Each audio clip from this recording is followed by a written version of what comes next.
Hello friends, welcome back to Knowledge spring.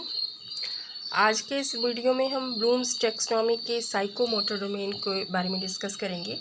Psychomotor, जैसे कि इसका नाम बता रहा है, जो स्किल फिज़िकल एक्टिविटी हमारी जो होती हैं वो इस डोमेन में आती हैं हमारी। So let us start with the topic psychomotor domain. Psychomotor objectives are concerned with the training of the students' physical activities and development of the skills।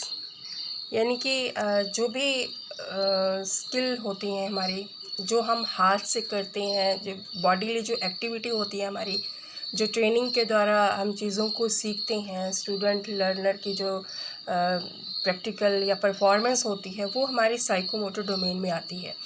जो मेन लेवल होते हैं साइकोमोटर डोमेन के वो है 5। फर्स्ट है imitation, second manipulation, third precision, fourth articulation and fifth naturalisation.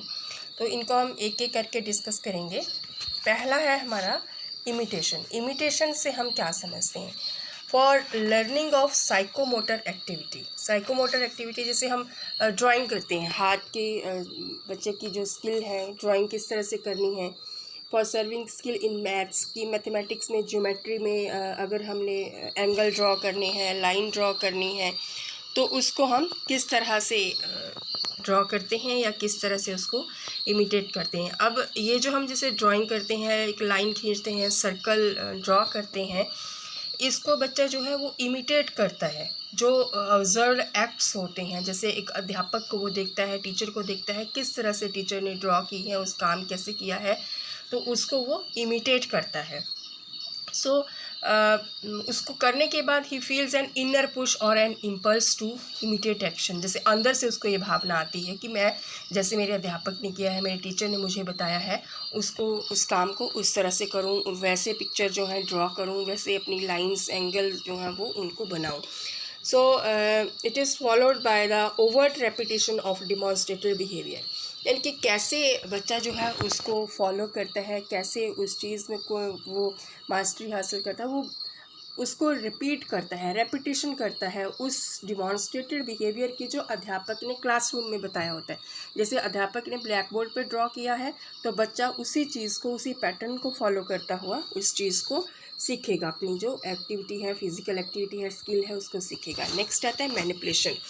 ये second category का objective है, साइकोमोटर ऑब्जेक्टिव है हमारा। And it emphasis manipulation on the part of the learner for the acquisition of skills.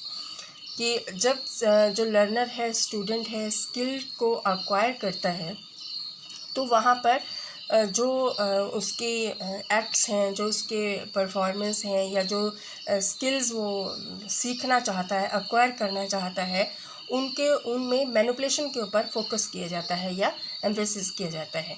जो skills बच्चा acquire करता है वो कैसे अक्वायर करता है?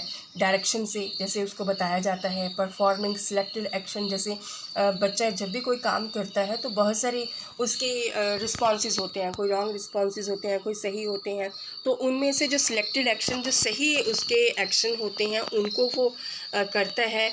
And performance through essential practice, और उसकी जो एक फिक्सेशन होती है, fixation of performance through essential practice, ज़रूरी और लगातार प्रैक्टिस से वो उसमें चीज़ों को बड़े अच्छे से उनको सीखता है और करता है। नेक्स्ट आता है हमारा प्रिसिशन। प्रिसिशन का मतलब होता है कि जो भी हम काम करते हैं, जो भी हम स्किल सीखते हैं, जो भी एक्टिविटी करते हैं, उसकी एक्यूरेसी लेवल जो है वो कहाँ तक होता है। In this objective learner perform skilled acts और motor activities with desired level of precision. जितना हम चाहते हैं कि उतने एक्सटेंट तक ये चीज़ बिल्कुल सही हो।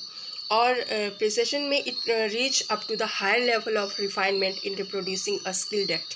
यानी कि जो भी वो स्किलफुली कोई काम करना चाहता है उसमें काफ़ी एक्सटेंट तक उसकी जो रिफाइनमेंट हो, यानी कि वो एक्यूरेट हो, वो चीज़ बिल्कुल प्रिसाइज मैनर में उसने रिप्रेजेंट की हो, या उसे हम प्रिसिशन में थर्ड इसमें लेवल में रखते हैं। फोर्थ आता है हमारा आर्टिकुलेशन। आर्टिकुलेशन से हम क्या समझते हैं? जो fourth category of psychomotor objectives, इसमें क्या है? Learner is able to coordinate series of acts by setting appropriate sequence and achieving internal consistency among different acts।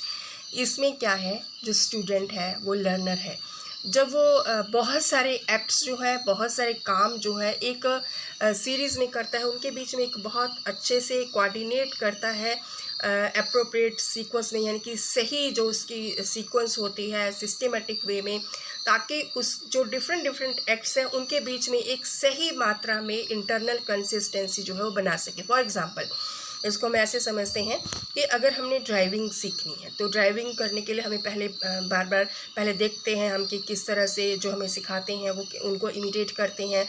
फिर हम क्या करते हैं कि जो अक्वायर्ड स्किल होती हैं, जैसे जैसे वो डायरेक्शन बताते हैं, परफॉर्म करते हैं, उन सिलेक्टेड एक्शन को करते हैं, और एसेंशियल प्रैक्टिस से हम उन चीज़ों को मैनिपुलेट करते हैं। प्रिसिशन में थर्ड लेवल में फिर अगर हम आते हैं तो इसमें क्या होता है कि जो हमारी मोटर एक्टिविटीज़ होती हैं, स्किल्ड एक्ट्स जो होते हैं हमारे, उसमें डिज़ायर्ड लेवल ऑफ प्रिसिशन आता है कि जब हम बार बार प्रैक्टिस करते हैं कि रिफाइंड लेवल तक पहुंचते हैं कि हमने अच्छे से ड्राइविंग सीख ली है। आर्टिकुलेशन में फिर क्या आता है कि जब हम अब पहले क्या होता है, जब हम नई नई ड्राइविंग सीखते हैं तो हमें जब हम उसमें ये हमें कभी उसकी तरफ गियर की तरफ देखना पड़ता है कि कौन सा हमने फर्स्ट गियर डाला है, सेकंड डाला है, रिवर्स डाला है। हमें ब्रेक और एक्सीलेटर के ऊपर, उन चीज़ों के ऊपर देख कर के थोड़ा सा ध्यान हमारा होता है कि तब हम धीरे धीरे जब हम प्रैक्टिस करते हैं तो बिना हम किसी चीज़ को देखे हुए खुद ब खुद हमारी जो रिफ्लेक्स एक्शन है, बॉडी की मूवमेंट है, वो अपने आप होती जाती हैं। पैरों की जो हमारी मूवमेंट है, हाथों की जो हमारी मूवमेंट है, वो सारी आपस में उनके बीच में इतना इंटरनल कंसिस्टेंसी होती है, एक हार्मनी उनके बीच में हम अचीव कर लेते हैं कि एक जो अप्रोप्रिएट सीक्वेंस होता है वो ऑटोमेटिकली सेटअप हो जाता है। That is articulation. फिफ्थ आता है हमारा नेचुरलाइजेशन।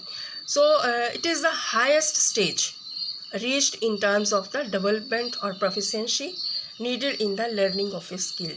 किसी भी स्किल को सीखने के लिए जो आवश्यक, जितनी प्रोफिशेंसी हमें आवश्यक होती है, जितना प्रोफिशेंट होना चाहिए हमें, उसका हाईएस्ट स्टेज होती है नेचुरलाइजेशन। और इस स्टेज पे learner is able to perform a single act और a series of articulated acts with a greater refinement. चाहे उसको सिंगल एक्ट बोलो आप या बहुत सारे एक्ट बोलो, उसको वो बड़ी ही जो एक्यूरेसी के साथ, बड़े रिफाइनमेंट वे में उस चीज़ को वो परफॉर्म करता है, बड़ी आसानी के साथ करता है, कन्वीनियंट के साथ करता है, जैसे कि ऑटोमेटिक वो चीज़ें होती रहती हैं, यानी कि जैसे नेचुरल वो प्रोसेस है। उसको फिर ये नहीं लगता कि मैंने ये चीज़ सीखी हुई है कि मुझे इसको इस तरह से करना पड़ेगा, इस तरह से करना पड़ेगा, पूरा ध्यान वो वहाँ पे रखता है। ऑटोमेटिकली नेचुरली वो चीज़ें उनके बिहेवियर में फिर अडॉप्ट हो जाती हैं। This is all about psychomotor domain. I think अब आपको अच्छी तरह से क्लियर हो गया होगा। कॉग्निटिव डोमेन हमने कर ली है, अफेक्टिव डोमेन हमने कर ली है, और साइकोमोटर डोमेन हमने कर लिया। तो ब्लूम्स टैक्सोनॉमी को अब हमने अच्छी तरह से समझ लिया है। अब इसके अकॉर्डिंग किस तरह से हमने अपने इंस्ट्रक्शनल ऑब्जेक्टिव बनाने हैं वो हम नेक्स्ट वीडियो में करेंगे। Thank you, have a nice day.